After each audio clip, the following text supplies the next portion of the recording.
Promotional consideration paid for by the following. Hello and welcome once again to another quick shot review. These are coming quick and fast recently because obviously the cinemas are back open fully now. People are filing in to the cinemas, packing them out, at least in the app anyway, but that's another thing. But I'm going to rant about it now actually. People book tickets and then don't turn up, which means that people who want to go and see that film cannot go and see that film. Anyway, we have been to the cinema, lo and behold, to go and see a film that continues a series of films where, when I think back, there hasn't actually been a bad film for the whole franchise. Now, a few directors have taken on this film, and every single time it seems that the lore and everything else is tight. The story is just so easy to adapt that it makes it good, and then they can start having fun. And this series of films is called Evil Dead. We've been to see the new Evil Dead film, Evil Dead Rise, and I have so much to say about this film. It's so good. If you are a horror fan, you will absolutely love this. Now, last two films I've seen, Renfield and Evil Dead Rise, have both been really gory, and lots of practical effects as well. So if you're a gore hound, you will love these two films, and perhaps this one is made to be scary, and it is, and it's got some funny moments in it as well, and it's got some oh my god, what did you do that for moments. It's everything that a horror movie should be. So if you want to hear my ramblings about Evil Dead Rise, the 2023 film, Evil Dead Rise.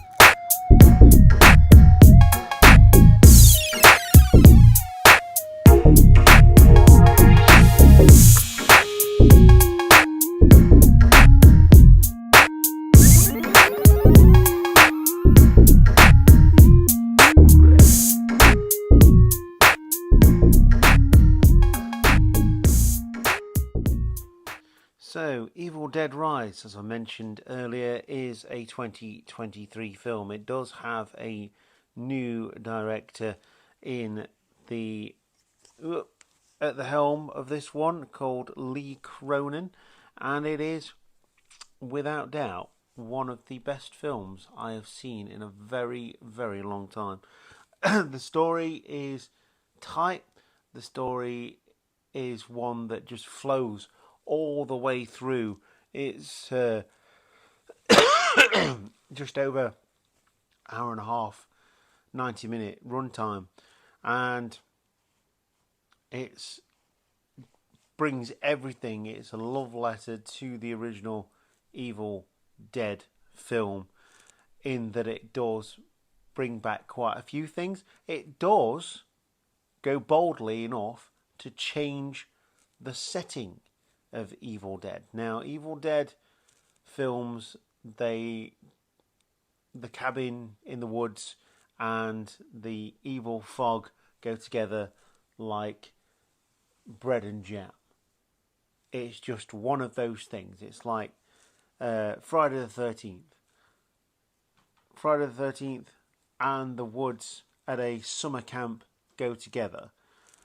When they've tried to take that away from Friday the 13th in series franchise, it hasn't quite worked. So it's a bold move, and it's one that definitely works really well, because instead of going to the woods outside, they go to the urban jungle instead of LA. And it is a disused apartment block. I say disused, one that's due to be demolished in a month's time from this film. So that plays out. The main protagonists and subsequently antagonists, because if you've seen an Evil Dead movie, you know roughly how it goes, live on the top floor of this high-rise building, and there's an elevator which comes into play, and there's a scene using the elevator which people will take note of a lot from its influence from where it's come from, and that in itself is an infamous scene. And there is a wonderful sequence where the mother is outside the apartment where her 3 children and sister are in. So they've locked the mother outside. She's been possessed. They've locked the mother outside, and the sequence is just brilliant because of how the peephole will distort things, and in that distortion, there's a message in that people will distort things that they are told and use them to try and gain their own favour, and this is exactly what that scene is. Now, the cold opening is in itself fantastic. I will not ruin that for you, but it does lay the foundations perhaps for that story to be more fleshed out, if you like. Although there's not loads you could probably do with it that hasn't already been done. Now, the actual storyline is more along the lines of an Evil Dead movie. The book has been found, blah blah blah, and evil ensues. Like I say, it's funny, it's gory, there's nods back to the originals, and if you're an Evil Dead fan, it's just phenomenally fantastic. It is so much fun. I had so much fun with this film, and for once on IMDb, it is just rated as pure horror, and I think that's what horror needed. They needed to come away from the PG-13, the 15, and make it 18 again, and this definitely does that. And to some extent, so does Renfield. Renfield's a bit more light-hearted, obviously, because of Nick Cage being in it. But Evil Dead, pure horror, and it is fantastic. I loved the 2013 version. Brilliant. I would say that version was more horrific than this one, but this one has the gore. And towards the end, there's something that happens that is... I thought it was great. I thought it was absolutely brilliant. And using the practical effects and the use of the elevator, throwback to the Twilight Zone, and also throwback to the original movie. When you go see it, you'll know what I mean. And then the performance that the people give is fantastic. Bearing in mind that in hindsight, there's 3, 6, 7, about 10 people in total in this whole film, and it's fantastic. Still hasn't quite worked out why there's one thing where it is, but there you go. That's that, innit? You can't have it all and have it all at the same time. That doesn't make any sense, but it is good. It is fantastic.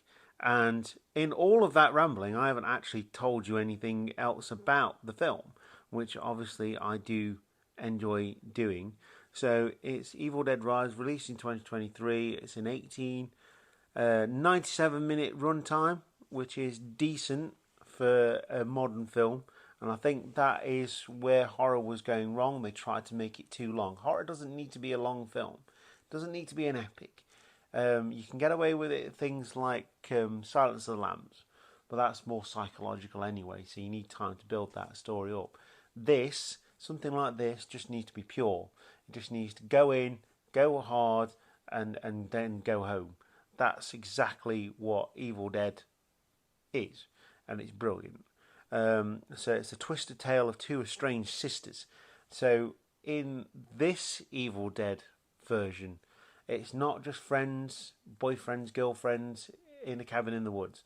It is a family in a home which they want to try and protect. Obviously, there's inevitability that the house is going to be torn down. They've got nowhere to go, so they want to stay together. And in that thought, if they're taken over by demons, there's a thought there that makes it a lot harder to do the necessary things that you need to do. It's something that's played on quite a lot with horror movie type stuff, but this one feels raw, it feels real because of the estranged sisters, whose reunion is cut short by the rise of flesh-possessing demons, thrusting them into a primal battle for survival as they face the most nightmarish version of family imaginable. Pretty perfect description, actually. Like I say, it is based around family. There's family issues. There's obviously the sisters. There's the children involved. There's another life involved here as well. And all around, actors, actresses, child actors even, give the performance of their lives. They are absolutely brilliant, all of them, every single one. And shout out to Anna Marie Thomas, who plays Jessica, who gave an awesome performance all the way through. The makeup was fantastic, the practical effects were brilliant, and just the whole entertainment package of this being pure horror, an 18 rated pure horror film, was just brilliant. Brilliant, brilliant, brilliant. And I'd definitely recommend this one. If you're a horror fan, even if you're not, you're just curious, this is a good film to go and watch. So with that, I hope everything's okay where you are in the world. If you're listening from abroad, this has been the Talk is Cheap podcast. Hopefully we're going to be doing more face-to-face podcasts again soon as I've got a time and a schedule to do so. And in the meantime, keep watching films, and if you're going to watch this film, do tell me, because I love to hear from you guys and girls and non-binary pals, because this is what makes the world go round. This is one of the entertainment phenomenons that has swept the world for over a decade now, is cinema, movies, moving pictures, and I absolutely love it. So Evil Dead Rise, I would definitely go and watch this one. It's brilliant. Absolutely fantastic. Loved it from start to finish. So many nods here and there to past franchise entries. And like I said right at the beginning, it's one of those franchise series of movies that I don't think there's a bad entry. I really don't. Evil Dead 2 is even better than Evil Dead 1, which is very rare. Army of Darkness is just really fun. And then we go into the darkness with Evil Dead 2013 and then this. It's phenomenal how this simple story can be done so many different times by so many different people that it's just continues to be good. And in all of that as well, I forgot to mention Ash versus the Evil Dead, because that is fantastic as well, and available on streaming services. So yeah, if you want to get yourself some Bruce Campbell goodness, why not? And with that, I hope you're having a good day and a good time. Nearly halfway through the year. You've been the Cheap Shot Nation. I have been your host, Luke, and I will see you next time. Thank you very much. Goodbye.